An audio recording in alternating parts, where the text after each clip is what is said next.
You're allowed no correspondence. What? That will blow. Only the strong will survive when it comes to that. That jail, in the jail? Oh my God. Can you imagine what it does to them? So that's why I wanted to ask. I was just fascinated about that because you got to really have sanity to survive. Yeah. Being locked up 22 hours a day for 4 years. Yes. You see what happened to your pets? They're in the cage for 3 hours. 4 hours, you come home and you let them out. What? I don't put my dog in the cage anymore. Now she knows the house. Do not put her in any kind of cage. I don't even like going to zoos. I call zoos prisons for animals. So this brother, we concept him for those who listening. This brother did 34 years? 37 years. 30, and you were a juvenile lifer. Yes. So you went to jail what year? In 1980. And you just came home Thursday. Thursday, May 20... 18th. May 18, 2017. Yes, I know that day. Yes. Wow. Wait a minute. Freedom Day. That's right. Like, you know, Wallow do this thing called a freedom dance. Everybody be laughing. They be cracking up when he do that freedom dance. Brother, whatever you can make up, if I was you, I think I'd be outside. Dancing in the rain? I don't know. I don't know if I would dance in the rain. That's one thing we couldn't do inside. I mean, everybody kept asking me why I wasn't more excited, right? I really couldn't tell you why. Like, I'm ready for, to be released, and I'm here, and they was like, well, you don't seem to be excited. You get ready to go home, and I don't know. I'm always just one of them people that stay on a level field. I don't want to get too high. I don't want to get too low. Right. You start being overjoyed, and then they say, well, you're not gone. Then it brings you down to that bottom low. So I'm not even, Right. That's right. So, That's right. that's how I've always been like that. Yeah. You ain't out until your feet hit the ground. Right. Yeah. Because they might change their mind. Right. That's real. And you don't mind me asking for the record for some of the young guys that's tuning in on this, that's gangsters, goblins, goons, as we call it nowadays in terminology. You did 37 years? Yes. 37 years. You went to jail what year? 1980. 1980, and it's May 26, 2017. You came home 8 days ago? May 18th. Yep. May 18th, after 37 years, you were a juvenile lifer. Wow. What can you say to the young brothers, man, so they won't make the mistakes? And see, you were blessed. You wasn't supposed to come home, so you got a blessing. Well, I'm not going to say I wasn't supposed to come home because I'm always fighting. Mm-hmm. However, the chances that the sand in the hourglass was running out, so to speak. Wow. So that's encouraging for some of the guys. I mean, and I don't know what the nature of your crime was, brother. So, and I'm like Beretta. You probably remember that. That was back in your days. Yeah. You don't do the crime, don't do the time. I agree. Don't do it. And you're doing 37 years. What would you say to those out there that's, some people got to do what they got to do in all out of respect, and I don't condone any type of violence or anything like that. But if you're doing crimes, what you got to say to those people out there, the young brothers, man, because it ain't about that depth. That's hard-headed. But you was 18 years old when you went to jail? 17. 17 years old. What are you saying to those 17-year-olds out there? Well, they can look at my situation. I probably did everything that they doing now and more. And it led me down the road to incarceration. You start out with minor stuff, and you end up with major stuff. Once they get you, they got you. Who is they? The prison system. The courts, do you blame the prison system for what you did to do 37 years? I don't blame them because they there for a purpose. They're there for a purpose. Now, whether or not that purpose is justifiable can be debated. However, I would say that once they get you in that system, once you do whatever it is that you want to do, whatever you're going to do, then you better be able to accept the responsibility for it. Just that simple. Wow. Tell them how you survived 37 years in the penitentiary? Well, I survived 37 years in the penitentiary because, like I just told you, I came in with a strong sense of dignity, self-respect, and I was determined to keep that. Now, when I came in prison, I couldn't read and write. I couldn't do none of that stuff. So I took it upon myself to learn, to go to school, to get my GED, to do the things that I need to do. Even though I was still young and I was still doing stuff that I wasn't supposed to be doing, but it was a growing process. It was a growing process. And as I matured more, I wanted to learn more. Books, that was my main thing. Reading, as long as I could read, I was good. And I'm going to say it was a privilege that I had of being next door to some prisoners in there that most people probably wouldn't agree with who they are, like JoJo Bowen, Maroon, Russell Schultz, people like that, who were They're freedom fighters. Right. And they really helped groom me in the sense of read books, you know what I mean, get knowledge, and just keep reading and keep reading and keep reading, keep studying everything you can. Not just one thing, but everything you can. And it just became a passion. And then I started ordering my own books and start doing my own reading and research and stuff like that. Since we're on the educational aspect, now do you have your GED? Yeah. Because I got mine, and thank God that Judge Brinkley mandated that I get my GED before I got out of jail. So I salute you for that. Now, what do you feel like? Do you have any certificates or anything from the jail? Did you take advantage of the college? Yeah, I mean, I did. Listen, when I came to prison, like I said before, when I came to prison in 1980, I was at grades 4. I actually got kicked out of grades 4 for acting crazy, and they sent me to Dallas. When I went to Dallas, I had an old head up there from our neighborhood. What's his name? Carlos Moore. And he told me go to school. Kept telling me go to school, go to school, go to school, go to school. And I kept saying, all right, man, all right. But he just kept riding me until I finally went over and signed up for school. After about 6-7 months, I went over and signed up for school. Started going to school, got my GED, like on the first try, I got my GED. Then went to college, but they stopped the Pell Grants. Yes. You know, so I'm about, Yeah. 1996. 15 Yeah, credits to get my 96, degree. right before I came on. I need maybe about 15 credits to get my degree. The paralegal certification. I'm a facilitator. Wow. I facilitated a number of programs in there in prison. You know, Thinking for a Change, character development, youth development, cognitive transformation. You know, a whole lot of stuff that we did throughout my time in prison. So I've always been involved when I was in population. That is, I was always involved in. Explain what population means to That people means that may not. general population, being out in general population as Outside the opposed, hole. right, outside the hole, right? RHU, right. Okay. Let me ask you a question. I want to get right to this for the block party because I don't sugarcoat anything. I like to keep it all the way real. What are you going to do to implement the things that you learned from doing 37 years in jail right now, 2017 May? What are you going to do differently that you didn't do when you were a juvenile? Well, see, my mindset is not even nowhere near that.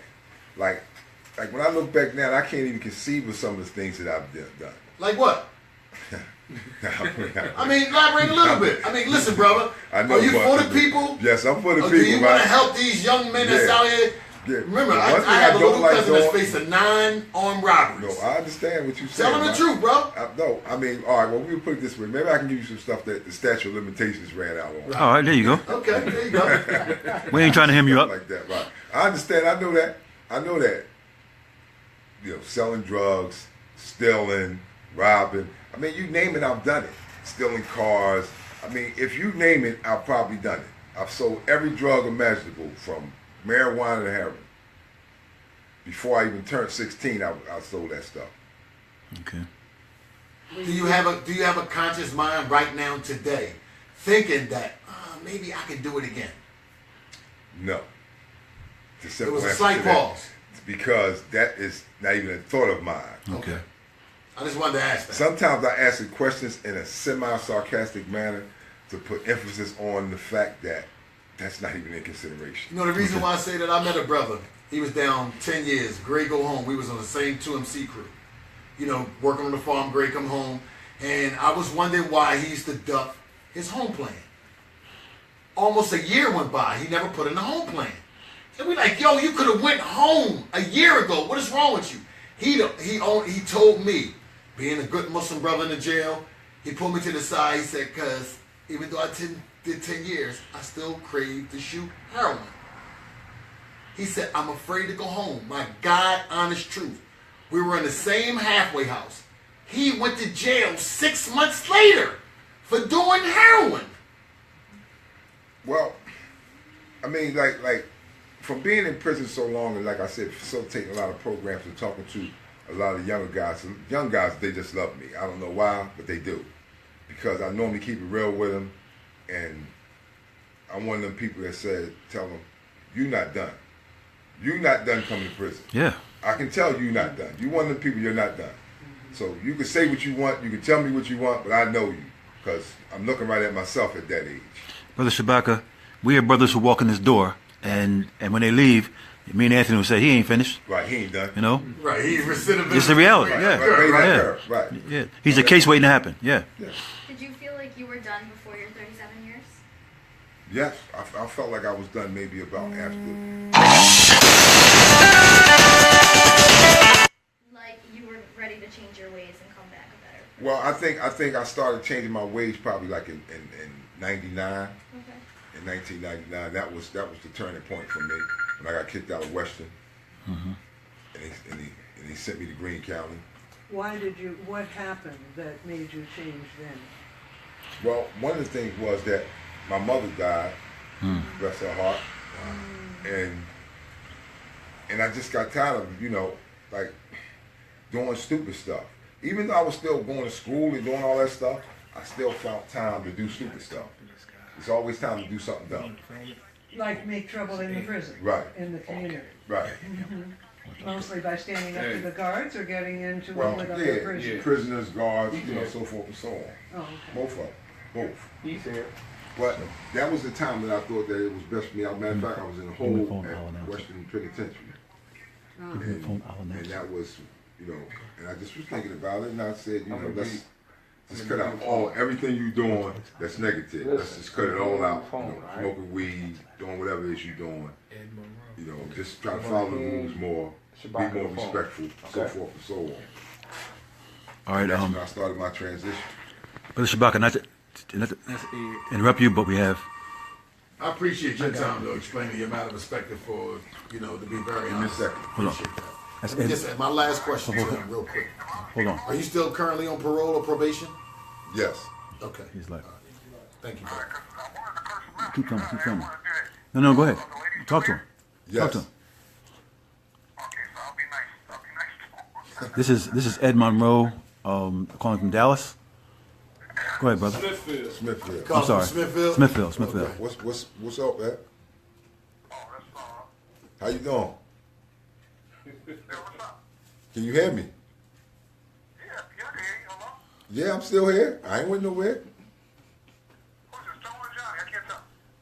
You can't tell. That's Shabaka. This Shabaka. Yeah.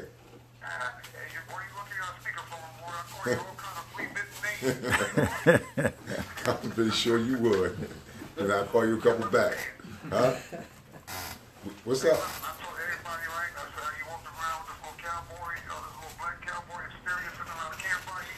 Yeah. I told him when you get ready to leave, how you look like you was on Lifetime movie. Yeah. I'm looking even better now. You better get on that end. Where you up to? Ain't nothing, trying to navigate, trying to get things done. You know how it go. Just trying to get stuff done. Just trying to I wanted to make sure I come down and check in with Tone and, get to know the people. That'd be nice, man. Make sure you push that blood party thing too. Oh, ain't no doubt about it. I got you. I'm sitting here with one of the brothers now. Hey, also, right, that thing with the kids yesterday, the Child Creek thing? Yeah. Oh, that thing went lovely, you hear me? Yes. So we lining up things for the book bags for the coaching things for the kids right now. When? The pizza still went beautiful. So Ed Monroe is one of the organizers up at the Smithfield, who's in constant contact with the Block Party and also our TCRC activities. and he's a good friend of Shabaka, and this is his first conversation Yeah, with what's him up, Becky? since Shabaka's been free. I get the motor vehicle place earlier. I was gonna come down Monday. I was gonna get down here Monday, but I got tied up doing some other things. I had to go fill out some applications and do everything. Well, Monday was a little ambitious when I told you Monday. I didn't consider all the things I would have to do. Also, before it was Monday. the person who recommended that Shabaka come here so we could help him.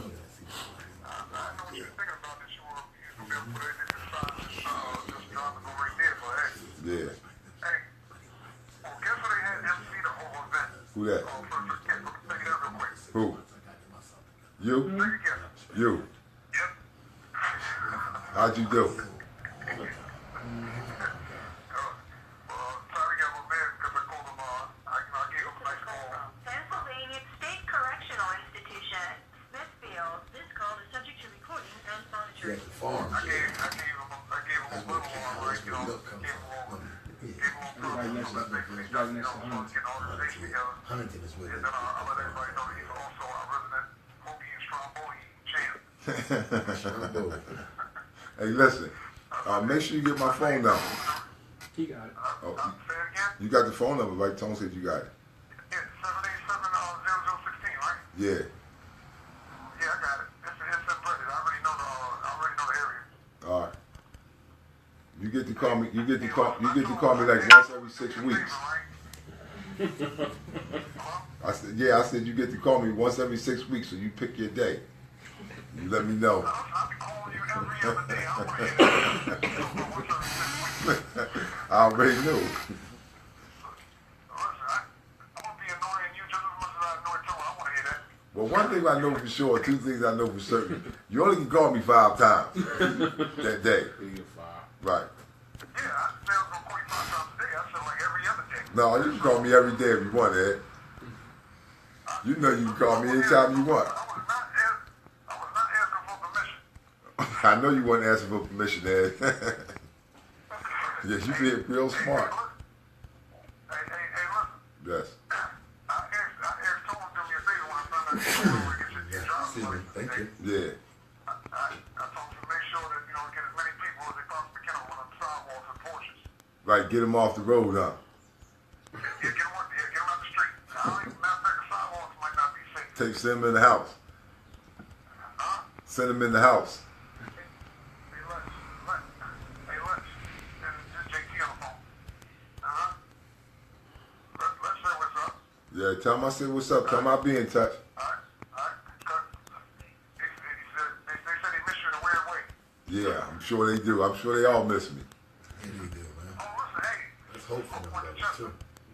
Yeah, okay. That's good. Man, like, Yeah, for real. I can't believe it. I had a chance. he down at the Florida. That's good. Oh, yeah, tell me. Yeah, because I gave him some people contact. Pennsylvania State Correctional Institution. That boy, that's what we gonna try. That's what I'm hoping we can do for you.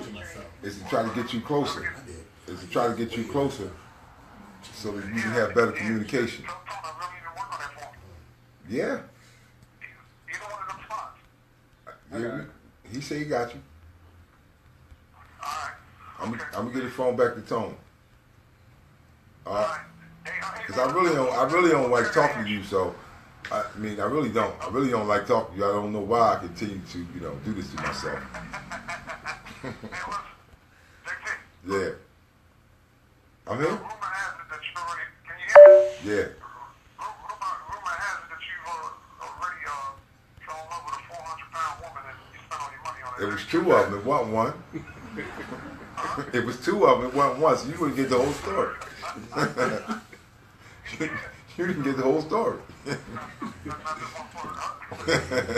Wow. 2 200-pounders or? 400 pounds. Oh, okay. All right. You know what I'm talking about? They want to know if you've been eating anything besides peanuts since you've been home. Yeah, I ate some fish and stuff. Okay.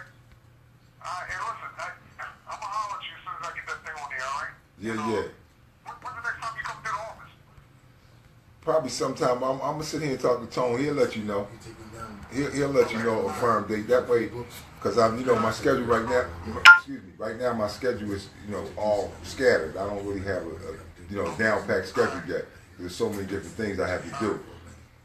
and so that's why I have to make stuff appointments up on the run Yeah, that's what's up. when I know I can make it there. But listen, the office is right around the corner. Oh wow! Tell him I said what's up. Hey, listen, the office is actually right around the corner from where I grew up at. Oh, yeah? Yeah. I know something I like about that office. The first time I heard that address, I said, there's something about this address I don't like. Now I know what it is. It's for the But I'm people. down here all the time because I tell you, Darryl live over there on Curveball Street. Okay. All right, I'm gonna get the phone to Tony. Huh? I I don't think Tony want to talk to you no more. Like, you want to talk to him, Tony? You can hear from me all. All right. He said, And you get plenty opportunities not to like it even more. hey, this. Oh yeah, Snoop called me the other day. Okay? He called me on the three-way though. Okay. Yeah. I'm going to get at you straight. Man, listen, I need to talk to him. Well, I don't know how you're gonna do that. Well, there's going to be a way to I have to explain it to you later. All right. I'm gonna give it to Tony so you can close out. All right. All right. I'll let you. Okay. All right. Okay, sir. So, Yeah. Brother Shabaka, just for, give me to close this out, but just for the folks who are watching and listening, say a few words about what it means to be home after all this time and how you see things moving forward. Okay. Well, I mean, I'm extremely grateful to be home, and the way I see things moving forward is that I got to make plans, and I want to continue some of the things that I was doing inside of the prison. That's important. Giving back to the community and helping the brothers out, helping the younger brothers out, and I have a real passion for children. So anything that got to do with helping children and donating for children and time and stuff like that, that's where that's my main objectives. And of course, I got to get a job. Without a doubt. That's number one. You got to have money to survive with. But other than that, it's like I'm gonna take it day by day. Well, one of the things you do here at TCRC is help our brothers coming home find jobs. So you got a family here. Once you fill that out, turn it in. You're part of the TCRC family. And we've also formed a block party, which stands for Build, Lobby, Organize, Campaign, and that's a vehicle to unite formerly incarcerated folks all over the city to vote in the same direction. So you may be able to do some work with that. We just got finished doing a whole campaign, and we have some financing that's going to be coming. So we'll put you down with that, man, so you can move forward. Yes, thank you. And your voice will be very important to that. Okay. Yep. So peace, power, and respect to all those who have tuned into this Facebook Live. We welcome the brother home, and we will keep you updated on his progress. Peace.